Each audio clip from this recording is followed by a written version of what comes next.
ठिकाणी गारवा निर्माण झालेला आहे। अशाच पद्धतीचा विकास गडकरी साहेबांच्या माध्यमातून या ठिकाणी होते। आदरणीय गडकरी साहेब,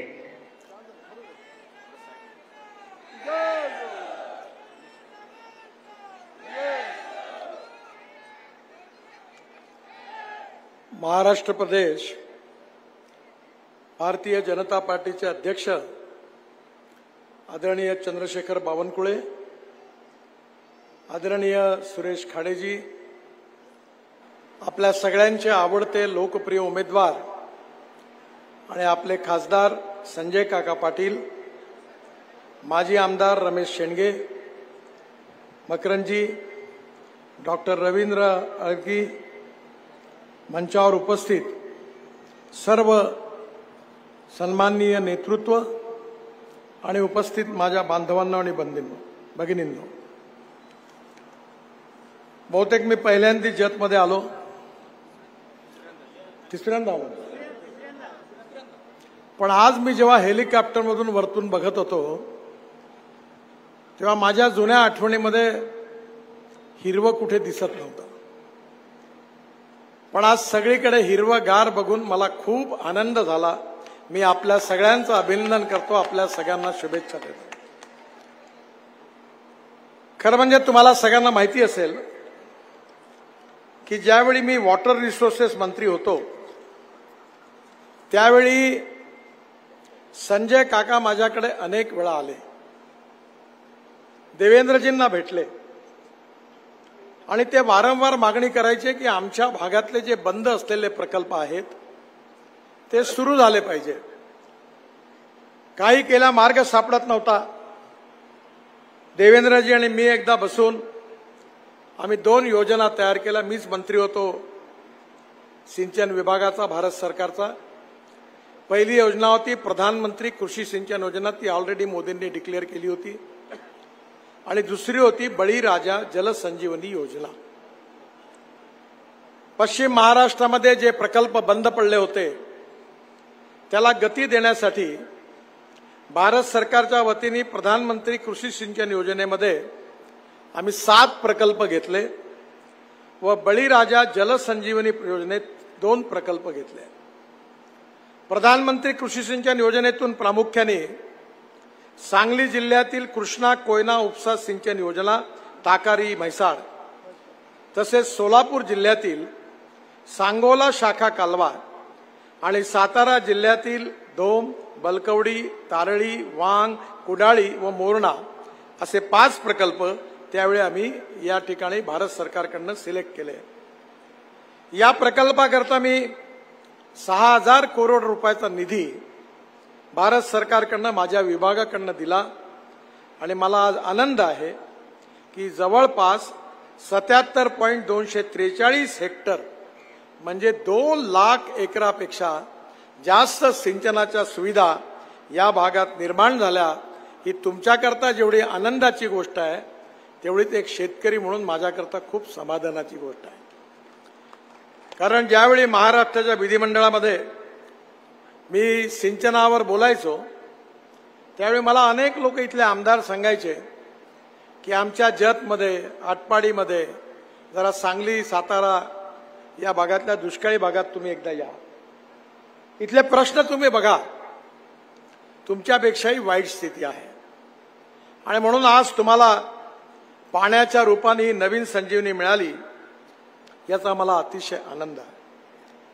केंद्र शासनामध्ये अजून आम्ही एक बळीराजा जलसंजीवनी योजना केली। याचं कारण हे पश्चिम महाराष्ट्राकरता जे सिंचन कॉर्पोरेशन तयार झालं ते करण्याचं सौभाग्य मला मिळालं। कृष्णा खोरे, मी ज्यावेळी महाराष्ट्रामध्ये मनोहर जोशी मुख्यमंत्री होते तेव्हा मी महाराष्ट्र राज्य रस्ते विकास महामंडळाची स्थापना केली आणि या महामंडळाच्या मार्फत मुंबई पुणे एक्सप्रेस हायवे, पंचवान उड्डाणपूल आणि वरळी बांद्रा सीलिंग प्रोजेक्ट त्यावेळी घेतले। ज्यावेळी या प्रकल्पाकरता मला 500 कोटी पाहिजे होते तेव्हा कॅपिटल मार्केटमधून 1200 कोटी गोळा झाले। जेव्हा 600 कोटी रुपये पाहिजे होते तेव्हा 1100 कोटी मिळाले। तेव्हा मुख्यमंत्री मनोहर जोशींनी मला सांगितलं की या कृष्णा खोरेचे मॉडेल तयार कर आणि या भागात पैसे कसे उभे करता येईल आणि प्रकल्प कसं करता येईल याचा अभ्यास कर. त्यावेळी या सगळ्याची ज्या कॉर्पोरेशनची ऑर्गनायझेशन त्याचं सगळं कशी व्हावी याची योजना मी तयार केली. पण नंतरच्या काळामध्ये प्रकल्प सुरू झाले, ते बंद पडले. फक्त भूमिपूजन झालं आणि जसं संजय काकांनी सांगितलं, मला माहिती नाही, तो हिशोब तुम्ही लावा. या प्रकल्पाचे किती वेळा कोणी भूमिपूजन केले ते तुम्ही तपासा.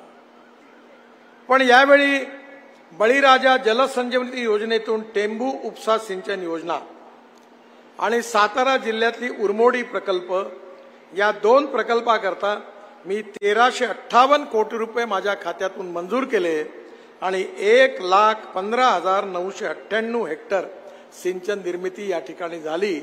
हे निश्चितपणे माझ्याकरता खूप आनंदाची गोष्ट आहे, कारण पाणी हाच सगळ्यात महत्वाचा मुद्दा आहे. मी एकदा सोलापूरवरून ज्यावेळी साताराला येत होतो तेव्हा PWDचे चीफ इंजिनियर माझ्याबरोबर होते आणि मी त्यांना सांगत होतो या गावात पाणी पोहोचलं, या गावात नाही पोहोचलं. त्यावेळी मी जेव्हा सोलापूरला पोहोचलो त्यावेळी त्यांनी मला एक प्रश्न विचारला, साहेब एक विचारू का, की तुम्ही हे कसं ओळखलं की या गावात पाणी पोहोचलं नाही, गावात पाणी पोहोचलं नाही, तुम्हाला माहिती होतं का? मी म्हटलं नाही. मग तुमच्या लक्षात कसं आलं? तर मी सांगितलं, ज्या गावामध्ये हॉटेलमध्ये गर्दी होती, कपड्याच्या दुकानात गर्दी होती, मार्केटमध्ये गर्दी होती, तिथे पाणी पोहोचलं असा मी अर्थ काढला. आणि ज्या ठिकाणी मार्केटमध्ये शुकशुकाट होता, लोक नव्हते, त्या ठिकाणी पाणी पोहोचलं नाही असा मी निष्कर्ष काढला. आज जर या तालुक्यांमध्ये समृद्धता संपन्नता आणायची असेल तर पाणी हा महत्वाचा विषय आहे. आणि म्हणून या 9 प्रकल्पास एकंदरीत मी 7,000 कोटी रुपये भारत सरकारमध्ये जलसिंचनाचा मंत्री म्हणून त्याकडे देण्याचं मला भाग्य मिळालं आणि तुमच्या विकासामध्ये काही सहयोग करण्याचं भाग्य मिळालं. ही माझ्याकरता अतिशय आनंदाची गोष्ट आहे. सांगली जिल्ह्यातल्या प्रामुख्याने कृष्णा कोयना जे ते ताकारी म्हैसाळ आणि टेंभू उपसिंचना योजनेसाठी एकूण 3600 कोटी रुपयाचा निधी आणि 1.60 लाख हेक्टर म्हणजे जवळपास 4.5 लाख एकर जमीन सिंचनाखाली आली आणि 400 गावांना याचा फायदा झाला. कृष्णा कोयना या योजनेवरील 2,430 कोटी व टेंभू उपसा सिंचन योजनेसाठी 1,190 कोटी इतका निधी उपलब्ध करण्यात आला आणि या दोन्ही योजना माझ्या माहितीप्रमाणे बहुतेक पूर्णत्वाला गेल्या. मला याचा खरोखर आनंद आहे. आणि मग या देशामध्ये पाण्याची कमी नाही आहे, या देशात पाण्याच्या नियोजनाची कमी आहे. मी ज्यावेळी जलसिंचनाचा मंत्री होतो त्यावेळी आंध्र प्रदेशमध्ये मोठं धरण 60,000 कोटी रुपये खर्च करून कालेश्वरम नाही, धरणाचं नाव विसरलो मी, ते मोठं धरण मी गोदावरीवर बांधलं आणि ते धरण बांधल्यानंतरही पोलावरम आणि ते धरण बांधल्यानंतरही 1300 TMC पाणी गोदावरीचं समुद्रात वाहून जातं. मी त्यावेळी योजना तयार केल्या होत्या. त्या योजनेमध्ये कृष्णेचं पाणी जे आहे ते कसं सगळ्या दुष्काळी भागात न्यायचं त्याची योजना होती. पोलावरममध्ये गोदावरीचं पाणी होतं, पलीकडे येणारं पाणी जे गोदावरीचं बॅकवॉटर होतं ते तिथून कृष्णेचं पेन्नारमध्ये आणि पेन्नारचं कावेरीमध्ये आणि कावेरीचं डायरेक्ट तामिळनाडूच्या टेल एंडपर्यंत पाणी नेण्याची योजना तयार केली. मी शेतकरी आहे आणि मला माहिती आहे की पाण्याकरताच सगळ्या गोष्टी महत्वाच्या आहेत.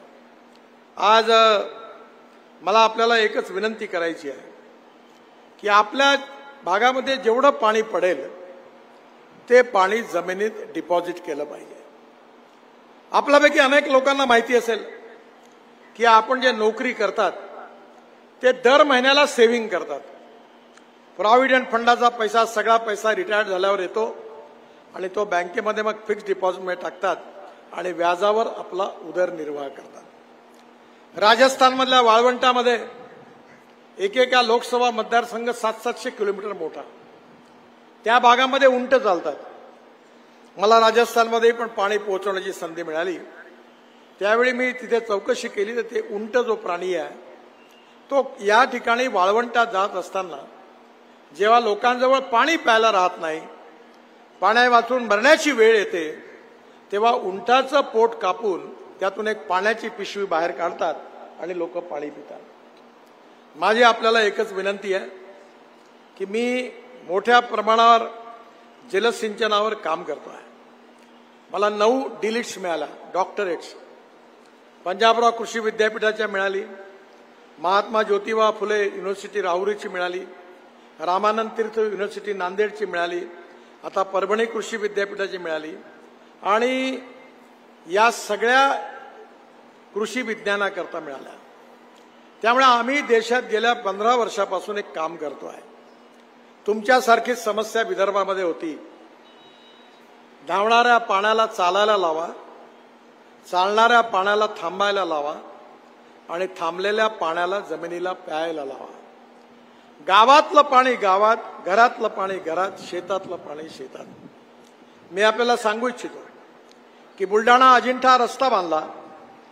त्या रस्त्यामध्ये मी NHAच्या वतीने पूर्णपणे जवळपास नदी नाल्यांचं खोलीकरण केलं आणि त्या ठिकाणी तलावांचं खोलीकरण केलं आणि त्या सगळ्यांमधून त्या भागातले धनगर समाजाचे लोक हे दरवर्षी 17,000 लोक तो भाग सोडून ते सगळे लोक पाण्याकरता गाव सोडून दुसरीकडे जायचे. पण आता अशी स्थिती आहे की त्या ठिकाणी पाण्याचं स्टोरेज वाढलं, विहिरींना पाणी उपलब्ध झालं आणि आता धनगर समाजाचा एकही माणूस आपलं गाव सोडून जात नाही. आणि म्हणून माझी आपल्या सगळ्यांना विनंती आहे की त्या जिल्ह्यामध्ये 19% सिंचन 47% झालं. 22,000 विहिरी चार्ज झाल्या. माझ्या स्वतःच्या घरी आमच्याकडे विहिरी उन्हाळ्यात पाणीच नव्हतं, 1 तास चालायचा पंप. आणि MSCBची वीज कधी मिळायची कधी मिळायची नाही. कंटाळून गेलो आम्ही. मी माझ्या शेताच्या बाजूला असणाऱ्या नदी आणि नाल्याचं खोलीकरण रुंदीकरण केलं, पाणी अडवलं, पाणी जिरवलं. आता माझ्या विहिरीला 8 ते 10 तास उन्हाळ्यात पाणी आहे. मार्च एप्रिल मे महिन्यात 7.5 हॉर्स पॉवरचे 3 पंप लावले आणि आज माझ्याकडे 60 एकराचं पूर्ण सिंचन झालं. आणि माझ्याकडे यावर्षी एका एकरामध्ये 88 टन ऊस झाला. आता तुमच्याकडे तर 100-125 खूप आहेत, पण कसं आहे, मेरिटवाले मुलं मेरिटमध्ये येतात त्यात आश्चर्य नाही आहे. पश्चिम महाराष्ट्रामधले साखर कारखाने आणि ऊस उत्पादक म्हणजे मेरिटमध्ये पास झालेल्या विद्यार्थ्यांची शाळा. मराठवाड्यामध्ये जे आहेत ते फर्स्ट क्लासमध्ये पास झालेल्या विद्यार्थ्यांची शाळा आहे. आणि मी विदर्भातून येतो, आमच्याकडे म्हणजे 100 पैकी 100% मुलं जे नापास झाले त्या नापास मुलांची शाळा आहे. आणि त्या ठिकाणी आता आमच्या भागात 100 टन 105 टन ऊस काढणारे शेतकरी आता तयार झाले. मी 3 साखर कारखाने चालवतो. आणि म्हणून मी तुम्हाला सांगतो की शेतकऱ्याला जर संपन्न करायचं असेल, शेतकऱ्याला समृद्ध करायचं असेल, गाव गरीब मजदूर शेतकऱ्याचं कल्याण करायचं असेल, गावं समृद्ध संपन्न करायची असतील, स्मार्ट शहर नाही स्मार्ट विलेज निर्माण करायचे असतील, तर प्रत्येक गावामध्ये शेतकऱ्यांना पाणी मिळालं पाहिजे.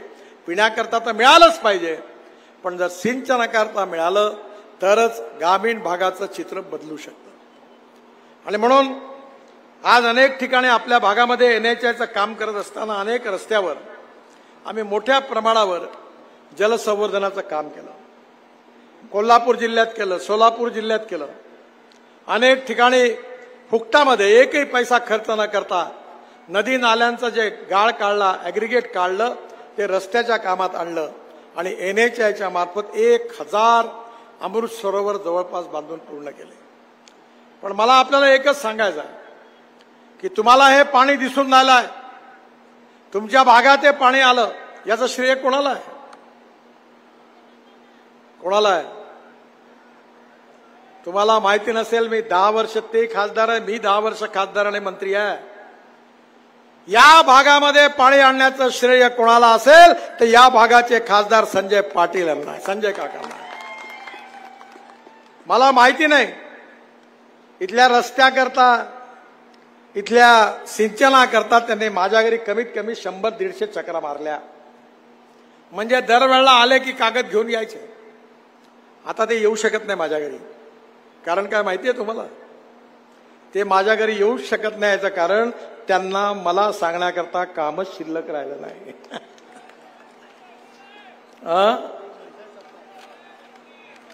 तर आता पुढचं तुम्ही संजय काकांना निवडून द्या. पुन्हा एकदा आमचं सरकार आणा.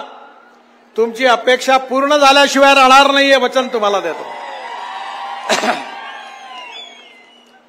2014 पूर्वी सांगली जिल्ह्यामध्ये राष्ट्रीय महामार्ग फक्त 37 किलोमीटर होता.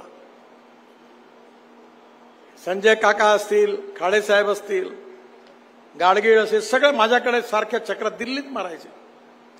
आणि आज कितीला आहे लांबी? 529 किलोमीटर. म्हणजे 492 किलोमीटर NH वाढला. म्हणजे 14 पटीनी या सांगली जिल्ह्यात वाढला. याचे श्रेय कोणाला असेल तर संजय काकाला. मी 27 जानेवारीला आष्टाला आलो होतो, पेठ नाका ते सांगली भूमिपूजनाकरता. या रस्त्यावर मी खूप शिव्या खाल्ल्या. खूप खराब रस्ता होता. संजय काका माझ्याकडे 8-10 वेळा आले. आणि आता मी आलो थोडा, मला आता जरा चेहऱ्यावर आनंद आहे. कारण त्या रस्त्याचं काम सुरू झालं, 10-12% झालाय. आणि पुढच्या 6 महिन्यात सांगली ते पेठ या रस्त्याचं काम पूर्ण होईल असा मी तुम्हाला विश्वास देतो. मिरज गावातलं खाडे साहेबांनी मला सांगितलं आमचा गावातून जाणारा NH चांगला करून द्या. त्याला मी 16.2 कोटी दिले. तेही पण काम जवळपास पूर्ण होत आलं. मायणी ते विटा 260 कोटी रुपयाचं मी काम मंजूर केलेलं आहे. लवकरच त्या कामाची सुरुवात होईल. त्याचबरोबर नागज जत मुचुंडी या रस्त्याकरता मी 306 कोटी रुपये मंजूर केले होते. ते काम पूर्ण झालं. जत सांगोला या रस्त्याचं काम अंतिम टप्प्यात आहे. त्यालाही मी या ठिकाणी आपल्या भागात 200 कोटी रुपये दिले. उमदी विजापूर या रस्त्याचं 37 किलोमीटर 71 कोटीचं काम झालं. जत शहराच्या भोवती असणाऱ्या दोन्हीही राष्ट्रीय महामार्गांना जोडणारा बायपास मी मंजूर केलेला आहे. इलेक्शन नंतर त्याचीही सुरुवात होईल. जत कवठे मंकाळ लांडगेवाडी या रस्त्याचा DPR पूर्ण झालेला, त्याला मंजुरी दिलेली आहे. 50 कोटी रुपये लँड एक्विजिशनचे मंजूर केलेले आहे. आणि इलेक्शन संपल्यानंतर 3 महिन्याच्या आत याही रस्त्याचं काम सुरू होईल असं मी तुम्हाला विश्वास देतो. तासगाव शिराडोन या ठिकाणी पण मी एक छोटंसं काम होतं, रखडलं होतं, त्याला 25 कोटी आता मंजूर केले. तेही पूर्ण सातवत आलाय. नागपूर, सोलापूर, सांगली, कोल्हापूर, रत्नागिरी 3 पॅकेज होते, तेही पूर्ण झाले. आणि जवळपास सगळ्यात महत्वाचं काम म्हणजे मी पुण्यापासून बंगलोरपर्यंत एक मोठा रस्ता बांधतोय. आणि या रस्त्याची अलाइनमेंट करत असताना पुण्याच्या रिंग रोड पासून सातारा, सांगली, कोल्हापूर या भागातला जो दुष्काळी भाग आहे त्या भागातून हा रस्ता घेतलेला आहे. ग्रीनफील्ड एक्सप्रेसवेची महाराष्ट्रात 206 किलोमीटर लांबी आहे. आणि त्यापैकी मला तुम्हाला सांगता आनंद होतोय की 74 किलोमीटर लांबी सांगली जिल्ह्यातली आहे. आणि हा रस्ता आपलं जीवन बदलवेल असा मोठा हायवे होता आहे. मला आनंद आहे की मी रस्त्यावर काही तर फार बोलत नाही, कारण तुम्ही जाता रस्त्यावरून जाता तर तुम्हाला दिसतच आहे काम झालंय म्हणून. पण या देशामध्ये किंवा तुमच्या जिल्ह्यात मी सांगितलेली सगळी कामं का झाली? आज संजय काकांनी या कामाची मागणी केली म्हणून झाली, हे जसं सत्य आहे तसं संजय काका खासदार झाले, मी खासदार झालो, मोदीजी खासदार झाले आणि मंत्री बनले, प्रधानमंत्री बनले, मी मंत्री बनलो त्यांच्यामुळे. आणि म्हणून मी हे काम करू शकलो. त्यामुळे हे जी काही कामं झाली त्याचं खऱ्या अर्थाने श्रेय मला किंवा संजय काकाला नाही आहे. याचं खऱ्या अर्थाने श्रेय कोणाला असेल तर माझ्या समोर बसलेल्या जजच्या जनतेला आहे. कारण तुम्ही संजय काकांना जर निवडून दिलं नसतं ते झालं नसतं. ही जेवढी कामं झाली ये तो न्यूज़रील थी, अब सही फिल्म शुरू होना बाकी है। शेतकरी समृद्ध झाला पाहिजे, संपन्न झाला पाहिजे, गाव गरीब मजदूर शेतकऱ्याचा विकास झाला पाहिजे, तरुण मुलाच्या हाताला काम मिळालं पाहिजे, केवळ स्मार्ट शहर नाही स्मार्ट विलेजेस झाले पाहिजे आणि या बळीराजाला चांगले दिवस आले पाहिजे, हेच आमचं स्वप्न आहे। आमच्या आशा अपेक्षा आणि आकांक्षा याच आहेत, पण हे बदलवायचं असेल तर केवळ भाषण करून बदलणार नाही। शेतकरी अन्नदाता आहे, पण आज परिस्थिती कशी आहे? गहू स्वस्त आहे, ब्रेड बिस्किट महाग आहेत। आपल्याकडे आपण बघा कॉटन स्वस्त आहे आणि कपडा महाग आहे, संत्रा स्वस्त आहे, ज्यूस महाग आहे। आज आपल्या देशामध्ये शेतकऱ्याला मात्र किंमत नाही आहे जशी पाहिजे तशी। शरद जोशी शेतकरी संघटनेचे नेते होते, विचारक होते, ते नेहमी सांगायचे की आपण ग्लोबल इकॉनॉमीमध्ये आहोत। डिमांड अँड सप्लायचा सिद्धांत आहे, जर मार्केटमध्ये जास्त माल झाला तर भाव कमी होतो, कमी माल आला आणि मागणी जास्त असेल तर भाव वाढतो। आज जगामध्ये मक्याचा भाव अमेरिका ठरवतं, सोयाबीनचा भाव अर्जेंटिना ठरवतं, आपल्या ऑइलचा भाव खाद्यतेलाचा भाव मलेशिया ठरवतं आणि साखरेचा भाव ब्राझील ठरवतं। आणि म्हणून या ग्लोबल इकॉनॉमीमध्ये शेतकऱ्याला खऱ्या अर्थाने समृद्ध संपन्न करायचं असेल तर मला याचा अभिमान आहे की अटल बिहारी वाजपेयींनी राम नाईकांच्या बरोबर मला ब्राझीलला पाठवलं होतं आणि ब्राझीलमध्ये मी बघितलं की उसाच्या रसापासून इथेनॉल तयार झालं, बी मोलायसेस सी मोलायसेस पासून इथेनॉल तयार झालं आणि मग ते आपल्या देशात का होऊ शकत नाही? 2004 पासून मी प्रयत्न करत होतो। पवार साहेब कृषी मंत्री होते, हेवी इंडस्ट्रीज मंत्री त्यावेळी प्रफुल्ल पटेल होते, सगळ्यांना मी भेटलो, सगळ्यांना विनंती केली, पण दुर्भाग्य असं की त्या काळामध्ये आम्हाला आमचं स्वप्न पूर्ण होऊ शकलं नाही। अटल बिहारी वाजपेयी आले, त्यांनी इथेनॉलची सुरुवात केली। मोदीजी आले, त्यांनी मला स्वतःला ही पॉलिसी बनवण्याचा अधिकार दिला आणि आज मला आनंद आहे की आज देशामध्ये इथेनॉलवर चालणाऱ्या गाड्या, बसेस आणि एवढंच नाही तर स्कूटर, मोटरसायकल सगळ्या उपलब्ध आहेत। शेतकरी केवळ अन्नदाता नाही आहे, शेतकरी ऊर्जादाता आहे। शेतकरी केवळ ऊर्जादाता नाही आहे, शेतकरी इंधनदाता आहे। शेतकरी केवळ इंधनदाता आता नाही आहे तर आपल्या इथल्या तांदूळाच्या याच्यात जे राईस हस निघतं, राईस परळी ज्याला टनस म्हणतो आपण, त्याच्यापासून आता इथेनॉल तयार होत आहे। आसाममध्ये नुमालीगडमध्ये बांबूपासून इथेनॉल तयार होत आहे, गव्हापासून, तांदूळापासून, मक्यापासून, एवढंच नाही तर बांबूपासून देखील आता देशात इथेनॉल होत आहे। आणि या देशामध्ये पेट्रोल डिझेलचं इम्पोर्ट किती आहे माहिती आहे तुम्हाला? 16 लाख कोटी। तुमच्या आमच्या देशातले 16 लाख कोटी रुपये देशाच्या बाहेर जातात कारण या देशामध्ये पेट्रोल डिझेल नाही।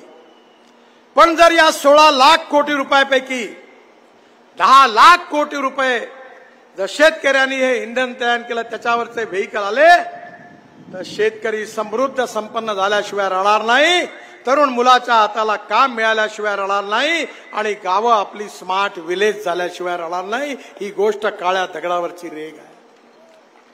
तुम्हाला विश्वास नाही बसणार, माझ्याकडे टोयोटोची इनोवा गाडी दिल्लीत आणि नागपुरात आहे।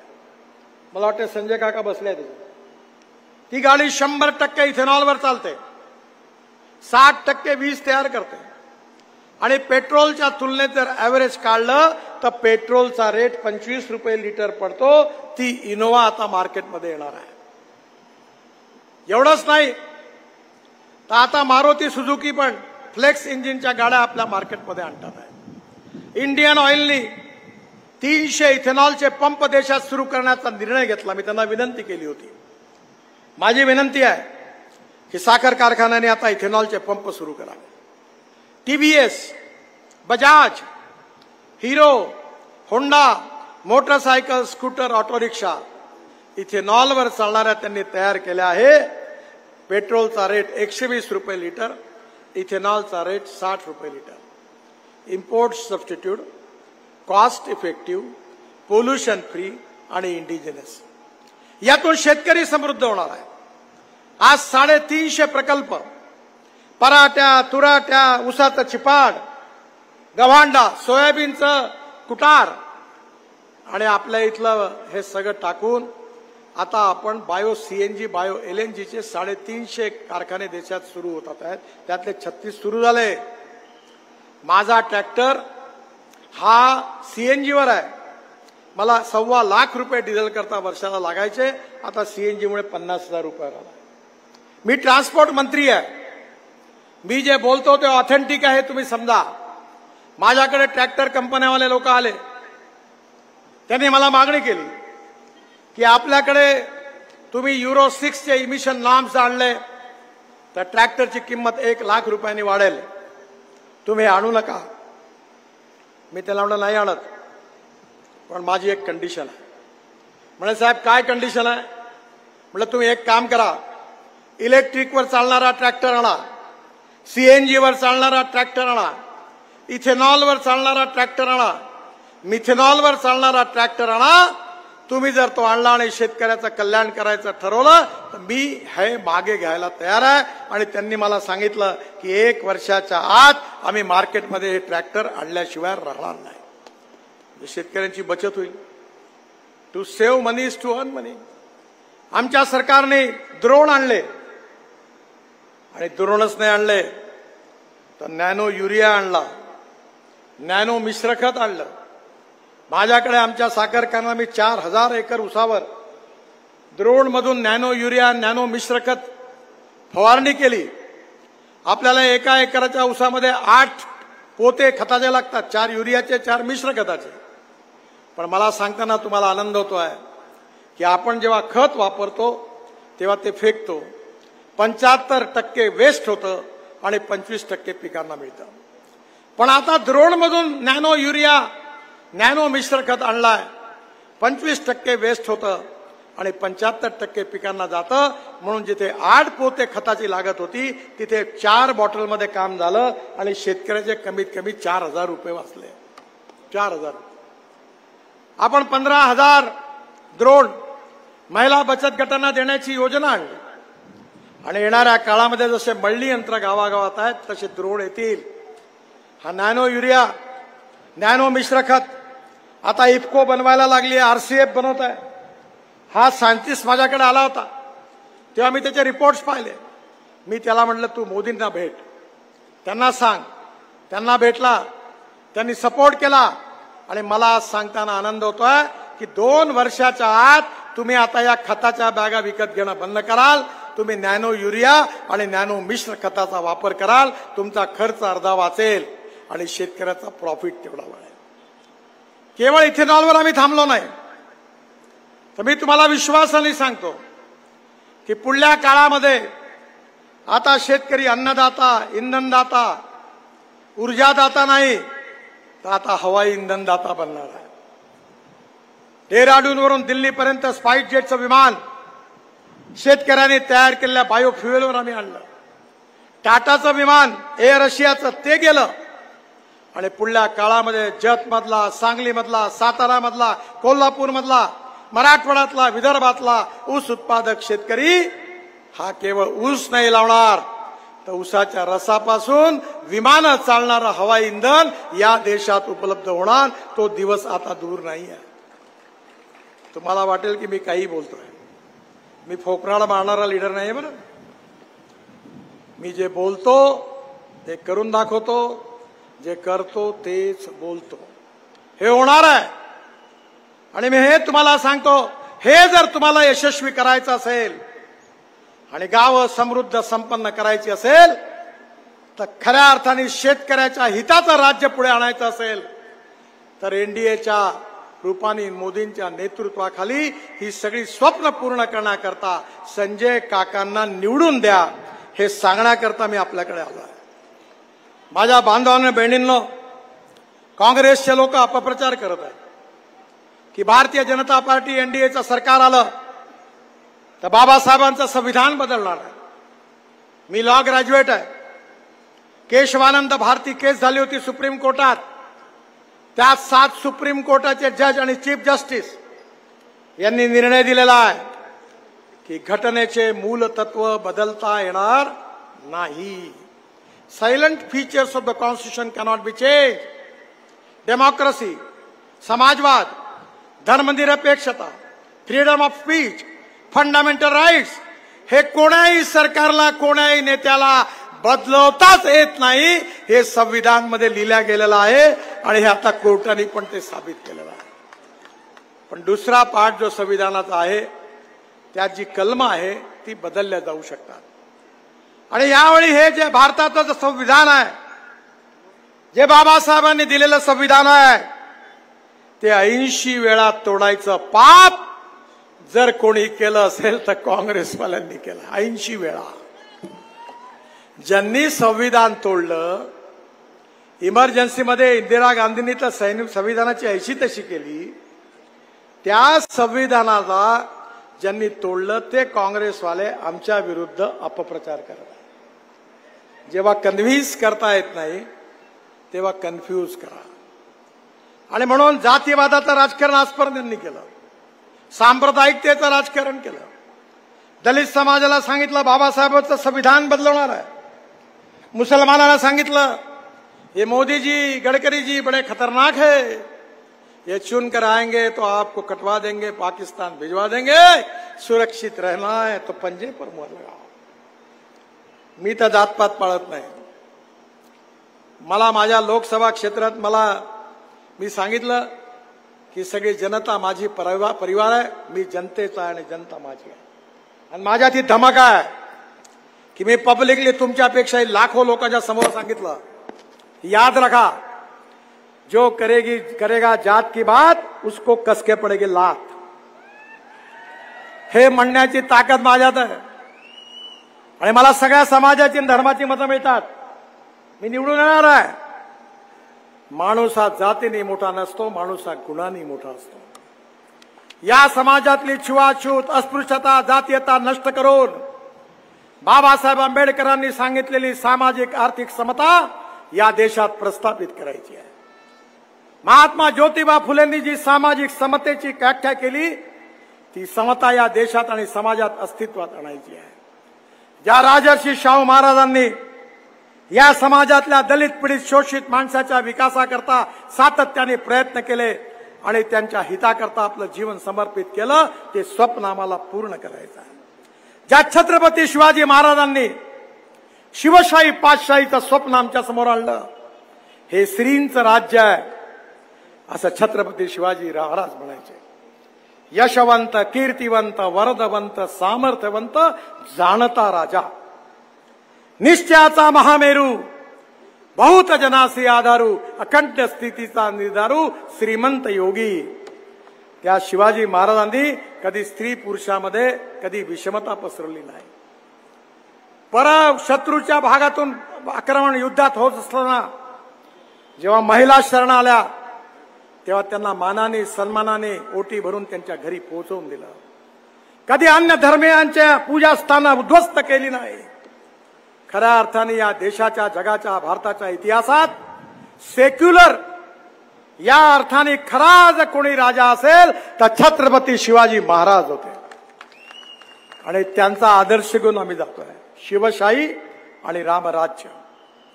माझ्या घरी, माझ्या दिल्लीत, माझ्या घरी आणि माझ्या ऑफिसमध्ये माझ्या आई वडिलांचे फोटो नाही आहेत, पण छत्रपती शिवाजी महाराजांची प्रतिमा आहे. कारण ते आमचे आदर्श आहेत. आणि म्हणून शिवाजी महाराजांनी जे शिवशाही आपल्याला दिली होती, प्रभू रामचंद्राने जे रामराज्य आपल्याला दिलं होतं, तो हिंदुस्थान आपल्याला घडवायचा आहे. जो भय, भूक, आतंक, भ्रष्टाचारापासून मुक्त आहे, जो सुखी, समृद्ध, संपन्न, शक्तिशाली आहे, $5 ट्रिलियन इकॉनॉमी, विश्वगुरु आणि जगातली तिसरी आर्थिक महाशक्ती आपल्या देशाला बनवायचं आहे. आम्ही राजकारणामध्ये खासदार आमदार बनायला नाही आलो. आमचं स्वप्न नाही आहे. मी तर आयुष्यात कोणाच्या गळ्यात हार नाही घातलो. मी 40 वर्ष झाले, 50 वर्ष झाले मंत्री आहे. हे बावनकुळे साहेब माझ्या जिल्ह्यातले आहे. हे जिल्हा परिषद मध्ये होते, आमदार होते, मंत्री होते. माझ्या स्वागताला कधी कोणी आलं नाही. मी म्हणायचो कुत्राही येत नाही, पण आता कुत्रा यायला लागला. कारण मी Z+ कॅटेगरीमध्ये आल्यामुळे मी येण्याच्या आधी कुत्रा मात्र चक्कर मारून जातो. जॉर्ज फर्नांडिसला मी आपला आयकॉन मानतो. हा देश मोठा झाला पाहिजे. हम रहे ना रहे तेरा वैभव रहे मा, हा आमचा संस्कार आहे. जात पात धर्म भाषा याच्या आधारावर कुठलंही डिस्क्रिमिनेशन आम्हाला मान्य नाही आहे. सबका साथ सबका विकास सबका प्रयास. सामाजिक विषमता आर्थिक विषमता समाप्त करून, गरिबी भूकमरी बेरोजगारी दूर करून, तरुण मुलाच्या हाताला काम देऊन जगातली तगडी सगळ्यात मोठी अर्थव्यवस्था आम्हाला तयार करायची आहे. ते स्वप्न आमचं आहे. या मातृभूमीच्या चरणी समर्पित भावनेने काम करायचं आहे. आम्हाला हा देश घडवायचा आहे. या देशाचं भविष्य घडवायचं आहे. केवळ राजकारणामध्ये निवडणुका लढवण्याकरता आम्ही आलो नाही. आम्हाला कोणावर टीकाही करायची नाही. मी कशाला टीका करायची? आपलं कामच सांगण्याकरता एवढं आहे. माझ्या एका मित्राने मला एकदा चांगलं सांगितलं की 2 रेषा आहे, एक तुमची आहे आणि एक दुसऱ्याची आहे. पण तुमची रेषा जर मोठी करायची असेल तर दुसऱ्याची पुसण्याचं काम करा, म्हणजे मोठी होईल. आणि दुसरा मार्ग आहे आपली मोठी करा, दुसऱ्याच्या पुसण्याच्या फंद्यात पडू नका. ही मायबाप जनता ही सार्वभौम है. ये जनता है, इसको सब पता है क्या नाटक है. कोण काय करते हे सगळं माहित आहे ना. संजय काका, तुम्ही चिंताच करू नका, कुठल्याही भानगडीत पडू नका. अपक्ष उमेदवाराला तर चुकून निवडून आणू नका. ना घर का ना घाट का बीच में लटकता. दिल्लीतही सरकार नाही आणि महाराष्ट्रातही सरकार नाही, तर काय करणार आहे बिचारे? जर तुम्हाला पुन्हा एकदा जेवढा विकास झाला याच्या 10 पट विकास करायचा असेल, या जत भागात सांगली जिल्ह्यातल्या मागासलेल्या भागात उद्योग आणायचे असतील, चांगले रस्ते बनवायचे असतील, शेतकऱ्याला समृद्ध संपन्न करायचं असेल, तर मी कोणाची खोटी तारीफ करणारा माणूस नाही आहे. मी 10 वर्षाच्या अनुभवावर सांगतो की संजय काकासारखा खासदार नाही जो इमानदारीने तुमचं भविष्य बदलवल्याशिवाय राहणार नाही. आणि म्हणून काही विचार करू नका. ताई माई अक्का, विचार करा पक्का आणि कमळाची बटन दाबा. बस तुम्ही फक्त एकच काम करा, बाकी आमच्याकडे. संजय काकाची गॅरंटी मी देतो. मी त्यांच्या मागे उभा राहीन आणि जेवढी 2-4-5% कामं बाकी राहिली असतील ती सगळी पूर्ण करून देईल असा विश्वास तुम्हाला देतो. फक्त तुमचा प्रेम, तुमचा आशीर्वाद, तुमच्या शुभेच्छा संजय काकांच्या बाजूला राहू द्या आणि मोदीजींच्या नेतृत्वाखाली संजय काकांना निवडून पाठवून पुन्हा एकदा दिल्लीमध्ये शिवशाही आणि रामराज्याची स्थापना करण्याकरता एनडीए भारतीय जनता पार्टीला सहकार्य करा एवढी विनंती करतो आणि माझं भाषण संपवतो. माझ्याबरोबर जोरात म्हणा, भारत माता की, भारत माता की, भारत माता की. धन्यवाद. धन्यवाद. अत्यंत अभ्यासपूर्ण मांडणी सन्माननीय नितीनजी गडकरी साहेबांनी या ठिकाणी केली. गडकरी साहेबांनी जशी संजय काकांची गॅरंटी दिलेली आहे, आपण सर्व जतकर अशीच काकांची गॅरंटी देऊया. जतमध्ये प्रचंड मताधिक्य काकांना